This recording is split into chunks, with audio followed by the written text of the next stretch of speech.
नमस्कार दोस्तों, आज 12 मार्च 2026 है। हो चुका है ब्रेकिंग न्यूज का टाइम। तो आज हम जानेंगे देश दुनिया की 10 बड़ी खबर अपने इस चैनल पर। और चैनल पर पहली बार देख रहे हैं तो चैनल को सब्सक्राइब कर लीजिए और बेल आइकन प्रेस कर लीजिएगा कि न्यूज आपको मिलता रहेगा। बिहार के मुख्यमंत्री नीतीश कुमार समृद्धि यात्रा के तीसरे चरण के दौरे पर है। आज यात्रा के दूसरे दिन अररिया किशनगंज पहुंचे और कार्यक्रम में संबोधित करते हुए मुख्यमंत्री ने पुरानी सरकार पर जमकर हमला बोला। मुख्यमंत्री ने कहा कि 2005 के पहले बिहार में कोई काम नहीं हुआ, वो सब गड़बड़ किया तो अपनी पत्नी को सीएम बना दिया। पहले शिक्षा स्वास्थ्य व्यवस्था चौपट थी, हिंदू मुस्लिम झगड़े होते थे, लोग शाम को घरों से बाहर निकलने से डरते थे। हमारी सरकार बिहार की कानून का राज स्थापित किया। बिहार में राज्यसभा की 5 सीटों के लिए होने वाले चुनाव से पहले राजनीतिक हलचल तेज है। एनडीए के सभी 5 सीटों पर जीत का दावा किया है। वहीं राजद ने अपनी एक उम्मीदवार मैदान में उतार दिया है। इसे लेकर महागठबंधन में सभी विधायकों का एकजुट करने की कोशिश में जुटी है। इसी बीच एआईएमआईएम के बिहार प्रदेश अख्तरुल ईमान प्रतिपक्ष तेजस्वी यादव से मिलने पहुंचे। तेजस्वी यादव ने उन्हें अपने आवास पर बुलाया। मुलाकात से पहले विधायक अख्तरुल ईमान ने कहा कि क्या बात होती है तब मैं बता सकूंगा। तेजस्वी यादव पहले क्या कहते हैं, क्या बातचीत होती है तब बताऊंगा। ईरान युद्ध की वजह से देश में एलपीजी गैस की कथित कमी को लेकर कांग्रेस ने केंद्र सरकार पर हमला बोला है। बुधवार को बजट सेशन के दूसरे सत्र के तीसरे दिन कांग्रेस सांसदों ने देश भर में व्यावसायिक एलपीजी सिलेंडर की कमी को लेकर संसद परिसर में विरोध प्रदर्शन किया। इस प्रदर्शन में कांग्रेस सांसद प्रियंका गांधी वाड्रा भी शामिल हुए। विपक्षी सांसदों ने प्रदर्शन के दौरान पीएम से समझौता कर चुके हैं लिखकर बैनर भी।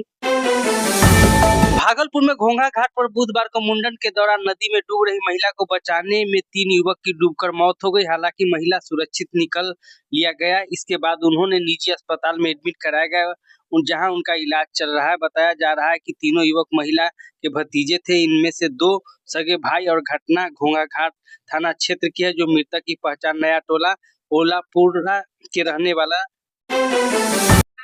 अमेरिका के राष्ट्रपति डोनाल्ड ट्रंप ने कहा है कि ईरान के साथ जंग बेहतरीन चल रही है और जल्द खत्म हो सकती है। उन्होंने कहा कि अमेरिका हमलों के बाद वहां हमला करने के लिए लगभग कुछ भी नहीं बचा है। अमेरिका मीडिया एक्सियोस के इंटरव्यू में ट्रंप ने कहा कि अमेरिका सेना ईरान को उम्मीद से कहीं ज्यादा नुकसान पहुंचाया है।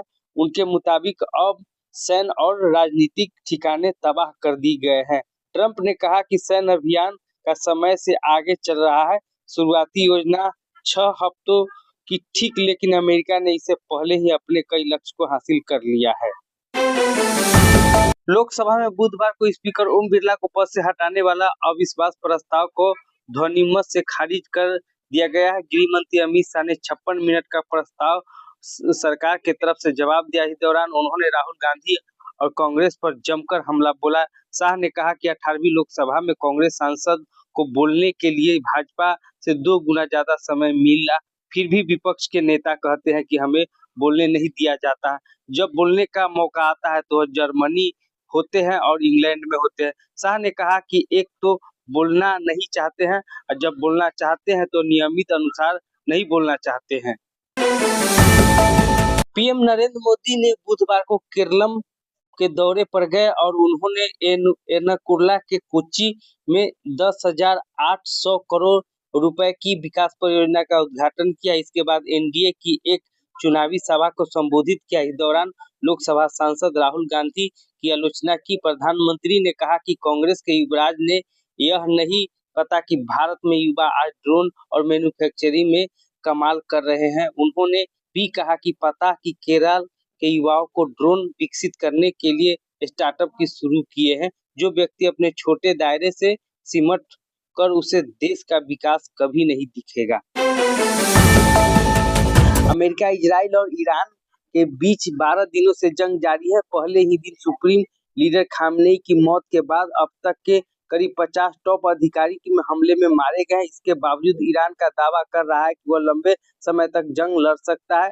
अल जजीरा के मुताबिक इसके लिए ईरान के एक खास स्ट्रेटजी बनाई है, जिसमें सेना का कमान किसी के पास नहीं बल्कि 7 छोटे छोटे हिस्सों में बांट दी गई है। इसके अलावा हर पद के लिए 4 संभावित उत्तराधिकारी पहले से तय किए गए हैं। पश्चिम बंगाल के मुख्यमंत्री ममता बनर्जी ने देशव्यापी रसोई गैस एलपीजी के तेल की भारी किल्लत के मुद्दे पर केंद्र सरकार नरेंद्र मोदी सरकार के खिलाफ मोर्चा खोल दिया। पश्चिम एशियाई जारी संघर्ष के कारण पैदा हुए इस संकट के मुख्यमंत्री ने बड़े शब्दों में कहा है कि केंद्र सरकार की स्थिति से निपटने के लिए कोई प्लान नहीं भी तैयार नहीं रखा, जिसके खामियाजा अब आम जनता को भुगतना। उत्तर प्रदेश के मुख्यमंत्री योगी आदित्यनाथ की मां पर कथित अभद्र टिप्पणी का मामला गरमा गया है। बिहार में मौलाना अब्दुल सलीम के नाम के मामले सामने आया है, जिसके खिलाफ लोग गुस्सा भड़क गए हैं। उत्तर प्रदेश के अलग अलग जिलों में 83 थानों में मौलाना अब्दुल सलीम के खिलाफ केस दर्ज करवाया गया है। कई जगह प्रदर्शन किए गए हैं, मौलाना के पुतले जलाए गए और कड़ी कार्रवाई की मांग की गई। यही नहीं, मौलाना का सिर कलम करने वाले को 21 लाख का इनाम देने का ऐलान भी किया गया। देश के टॉप प्रदूषित शहरों में दिल्ली पटना के बाद कोलकाता का नंबर आता है, जबकि चौथे नंबर पर मुंबई, पांचवें नंबर पर चेन्नई और छठे स्थान पर बेंगलुरु है। रिपोर्ट में कहा गया कि दिल्ली सबसे गंभीर प्रदूषण और संकट का सामना कर रही है, जहां PM 2.5 का सालाना औसत स्तर सबसे अधिक है। रिपोर्ट में कहा गया कि दिल्ली के बाद पटना दूसरे सबसे प्रदूषित शहर है, जहां PM 2.5 लगातार बनी हुई है। यहाँ पूर्वी सिंधु गंगा के मैदान में बढ़ते संकट को बताया है। ईरान, इजराइल, अमेरिका के बीच जारी जंग के बीच होर्मुज़ स्ट्रेट पर थाई झंडे वाले कार्गो जहाज पर हमला हुआ है। इसकी जानकारी थाईलैंड के मीडिया ने दी है। इसके अलावा ब्रिटेन सेना भी होर्मुज़ स्ट्रेट के पास एक कर्नो का जहाज पर हमला का दावा किया गया है। थाई झंडे वाले कार्गो विमान पर हमले के जहाज का नुकसान हुआ है। जहाज में पिछला हिस्सा, इंजन रूम और विस्फोट हुआ है। बताया जा रहा है कि जहाज पर सवार सभी 23 क्रू मेंबर थाईलैंड के नागरिक थे। जो ब्रिटेन सेना भी होर्मुज़ स्ट्रेट के पास कार्गो जहाज पर मिसाइल हमले का जानकारी दी है। पटना जिले के फतुहा इलाके में पुलिस और अपराधियों के बीच मुठभेड़ हुई। इसी कार्रवाई में छपरा के एक अपराधी को पैर में गोली लगी है। पुलिस ने मौके पर 3 अपराधियों को गिरफ्तार कर लिया। घटना के बाद इलाके में अफरा तफरी का माहौल बन गया है। मौके से भारी मात्रा में गोली और एक कट्टा भी बरामद किया गया है। भारतीय शेयर बाजार के लिए 11 मार्च के दिन बेहद निराशाजनक रहा। चौतरफा बिकवाली चलते बाजार में भारतीय गिरावट के साथ बंद हुआ, जहां सेंसेक्स 1342 अंक टूटकर 76,863 पर आ गया। वही निफ्टी 394 अंक फिसलकर 23,866 के स्तर पर बंद हुआ। इस गिरावट के कल पूरी रिकवरी पर पानी फेर दिया गया और बाजार की दिशा को लेकर निवेशकों को चिंता बढ़ा दी है।